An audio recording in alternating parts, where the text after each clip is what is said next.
Lowrtax. In the middle of town, near a big old white house, near a huge pile of papers, if you look you can see the place where the Lowrtax was last known to be, the spot where once stood the last liber tree.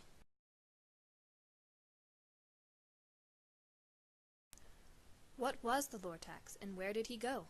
Go ask the dunceler if you want to know. These papers all come from his printing press, so he may remember the Lowrtax, I guess. The dunceler talks fast, in a honey-sweet voice, with words crafty crafted, each one a sly choice. So his speeches sound smart, and his ideas good, till you ask of the spot where the Lowrtax once stood. Then his eyes will droop down to the big paper mess, and he'll ask, "Do you know my real name? Can you guess? I change it quite often, so no one will see. The ideas that sent the Lowrtax away came from me." I've gone by Franklin and Lyndon and James, by Ron, Bill, and George, or when I'm feeling fancy, I sometimes say call me Tip, John, or Nancy. A long time ago I used the name Harry, but right now I'm Barack, though some call me Barry. When the Lowrtax was here, that was quite long ago. You're too young to remember, today's all you know. But it's good you don't know, good for me anyway, how life was 'fore I sent the Lowrtax away. When I came to the land of sweet liber trees, I saw happy creatures working hard as they please. Oh yes, they worked hard, and took care of each other. They worked shoulder to shoulder, and brother to brother. They worked hard to gather the liber tree seeds, each to his own pace, to fulfill his own needs. I looked here and there, and I looked all around, and I saw one who was hurt, that just sat on the ground. The others all gave him the seeds they could spare, but he still had much less, so I said, "That's unfair. Come here, and I'll teach you a new way to share." Those who have lots will give up the most. Those who have least will get more from their hosts. I'll collect it all up to help those in need. Those who work hard are just guilty of greed. But my plan did not work out quite as expected. Those who had least just played games and collected.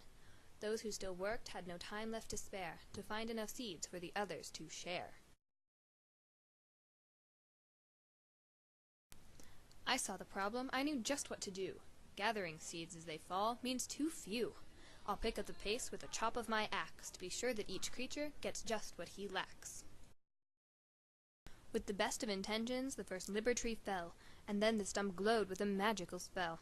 And out of the trunk that I felled with my axe, popped a small creature called the Lowrtax. He quickly demanded, "Just what have you done? These trees are all sacred, each and every last one.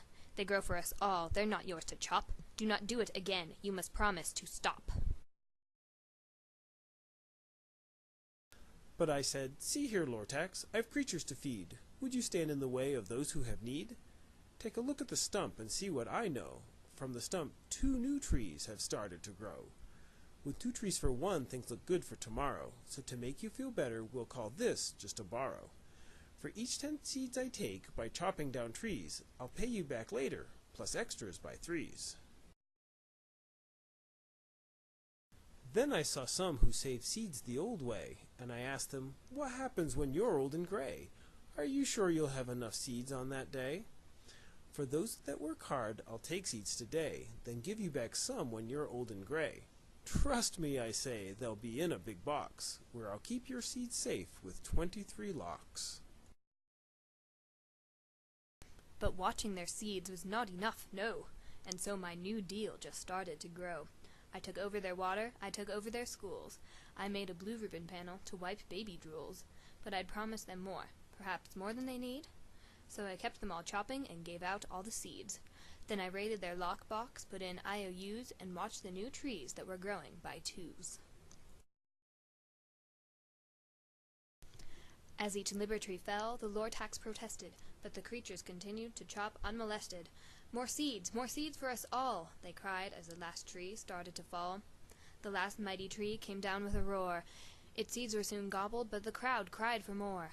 With no trees left standing and no time to grow, the Lowrtax said sadly, "Time to pay what you owe." But my debts were so big and so deep and so tall, I could not pay it back. There was no way at all. "Lowrtax," I said, "you'll just have to wait. Once my new trees are grown, I'll pay double the rate. Dunsler, he said, your IOUs are no good. There's no liver trees left where the forest once stood. When a liver tree's lost, I'm afraid it is true. Just equalitrees sprout, by one or by two. Equalitrees look fine, standing up in a row, but there is one thing about them that you did not know.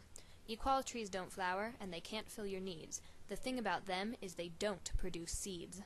So I leave you now, Dunsler, with your mountain of debt. I hope you have learned how to save yourself yet.